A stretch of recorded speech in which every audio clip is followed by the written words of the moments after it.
In this video, I'm going to be comparing 3 old F1 cars from the Speed Champions team to 3 new ones. So let's get started. Okay, so the old cars aren't that old. This is the MCL60 from the 2023 racing season. This set came out just last year, 2024. Comparing it to the MCL38 that's releasing on March 1st. I don't have the stickers applied just yet because I like to see what it looks like in brick-built form first. Speaking of stickers, here's a comparison of the 2 sticker sheets. The old one had 26 stickers, but some numbers were duplicated, so there's actually more than that. 35 on the new sheet. There's actually more than that as well. I think there's a bit more on the new car, but it is a bit bigger. More on that in just a little bit. As far as prints go, I would say the old one has a little bit more printing going on because these angled slopes were printed. Those were really nice pieces to have printed. Of course, we've got the sidewalls of the Pirellis and the wheel covers, same as this car, but this time we're getting them in white. Well, we do have these printed back here because they're on a round surface. The nose looks better printed on this car. It just looks crisp, whereas this one, it just didn't show through that much, wasn't very opaque, at least on mine. This little tile was printed. So and we got this camera print as well. So I would say there's just maybe a few more on the old one. Okay, so there were a couple prints that I failed to mention on the car. This controller for the steering wheel is printed. It's the same piece and print as the MCL60 that we got. Also, this suggestion of a taillight on that 1x1 is a print as well. Now let's get the full livery added by applying the stickers. And here it is once again with all of the stickers applied.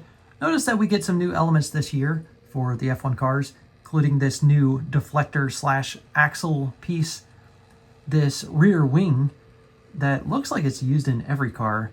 I've built 5 out of 10 so far. We've also got the wider rear tires, which is a big plus. And let's see what else is new comparing it side by side with the older one. Well, certainly not the nose of the car because they're very similar in build, with the exception of this piece being different from this one. This one was just kind of a straight slope. This one's a curved slope. Also, big improvement right here with this new element. Yeah, that looks so much better. Also in the back, this new element with the wing, so much better than this blocky design like that. However, one of the biggest changes is the wheel span, and therefore the total length. Look at how much bigger this new one is. Now, I know F1 cars have been progressively getting longer through the years, but this is a big change. And according to this instruction manual, they're now 184 feet in length, more than half a football field. No, I'm just kidding. This is a mistake. There should be a decimal there, 18.4 feet. However, there shouldn't be a size difference between these two, or at least from front wheel to back wheel.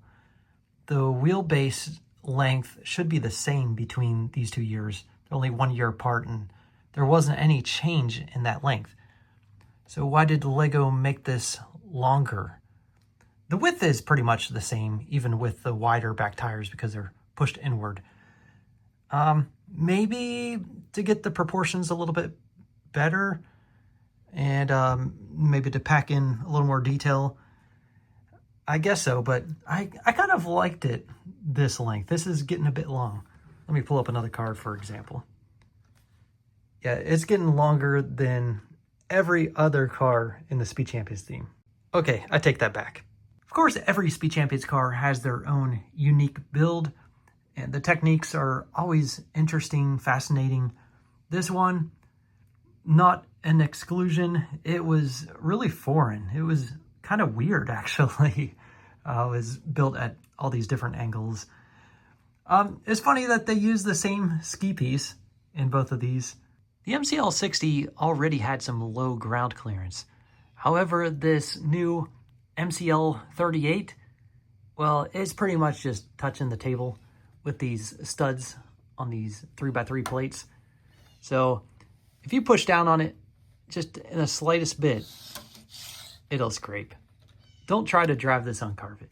The halos have a very similar design with this bent two-piece. However, the connection up front is a bit different. This one, there's a little bit of a gap, so it's not technically connected.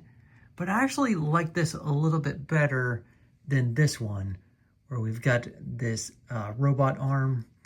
And though I like it just kind of resting in place and not being pushed down too far and have to straighten it out every time, it just sits down a bit too low. You can see his head above the halo, but that halo should be protecting his head in case the car rolled over. This one's up, I think, a little bit higher, and you can kind of cheat it up even more. So technically the driver is sitting too high because it should be, his helmet should be way below that air box behind him and way below that halo. But the driver is down as far as he can go, so really should raise that halo up a bit. Neither set had named drivers, but generic minifigures. They did include hair pieces for both of them, as well as printed helmets with the McLaren logo, though this one's probably a lot more accurate and aerodynamic than this one. This minifigure only has the printed torso, whereas this one, the printing goes on through the hips and legs. So, which F1 McLaren car is better? Well, if I had to choose based on size and scale, I like this best. Except for the scale of those rear tires. This is great to have, as well as all of the specialized pieces, the rear wing, these pieces. And the nose up here looks so much better with this crisp, clear print versus this really dull, supposed to be orange print. So, yeah, it's progressively gotten better, but still not perfect. Perhaps they should have made a specialized piece for the halo. I think I have a solution for making it higher to stand above the driver's head, but I want to build all the cars first before trying it out. Let's now move on to a comparison between the Aston Martin AMR 23 and the AMR 24. If I counted correctly, there's 33 stickers on the AMR 23, 32 on the AMR 24. As far as printed pieces go, the nose was printed on the top and on the sides on the old one. The new one, the same. Same Pirelli printed sidewalls with the same wheel covers. However, the old one had some white markings. This one has yellow. Again, we've got that taillight suggestion printed on 1x1 tile, as well as the controller for the steering wheel. Controller here, camera printed. Forgot to mention the two 1x1 prints up front. We've got 110 years of Aston Martin with the Aston Martin logo here, the Aston Martin logo here, printed on a G-slope. Here's a look at the AMR 24 before applying any stickers, just to admire its shaping and part usage. Most notably interesting part with the blade going back here. The build for the rear wing, this part, the nose up here, it's very similar on every car that I noticed. I haven't built all of them yet, but just looking at the boxes, I can tell it's a very similar build. In the midsection, they differ. All of the stickers are applied. Now, normally I would prefer prints over stickers, but I'm actually glad that there's stickers on the rear wing because I want to use that piece for mocks. So if I buy an extra set of one of these F1 cars, I'll break it down for those pieces. I like the very thin yellow striping going through the car that's created by these sticker decals. As with the McLarens, both of these cars have really low ground clearance. However, not quite as bad as the McLaren MCL 38, though you do have some studs down here on the bottom of these wedge plates that do rub against the table if you push down hard enough. As with the McLarens, there's a length difference between the two cars. The minifigures, well, both of them have torso prints, helmet prints, hair pieces, and this one on the right has an alternate face. So, which Aston Martin F1 car is better? Again, I haven't adjusted to this big size, but there's a lot going for this newer one. And finally, let's compare the Mercedes-AMG W12 E-Performance with the W15 E-Performance. There's a 3-year difference between these sets. This one is from 2022. So expect differences in their designs as well. As with the previous comparisons, this newer car is longer, about 2 studs longer overall. This old one, the only prints on it was this 1x1 Mercedes logo here and these wheel inserts for the rain tires. As for the new car, we've got prints back here, duplicated on the other side. We've got the taillight print, of course the Pirellis, the wheel covers, the nose piece on 3 sides, as well as this 1x1 here. The controller used for the steering wheel didn't have a print back then, though I did miss a couple prints right here for the airbox. The new one also has prints. They share a similar sticker count, and this older one had an option where you can sticker up some extra pieces to change out the number of the car.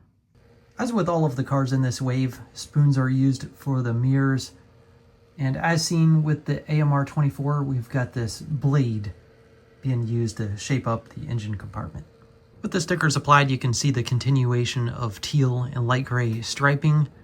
It's very satisfying having this brick-built portion tie in with the stickers. I think everything flows pretty nicely. Once again, we've got low ground clearance, but manageable on a hard flat surface. Also from this camera angle, we can see the positioning of the driver. This is the W15E. Here's the W12E. Both figures included hair pieces, though I'm not sure why this one doesn't match the eyebrows. I guess he dyed his hair. No printed helmet with this set, but a lot more printing going on with the fig itself. What a big difference 3 years made between these two Mercedes-AMG cars. That wraps up this video. Would love to hear your thoughts on the new F1 cars and the size difference. And what do you think of them compared to the ones we already had? Talk to you soon.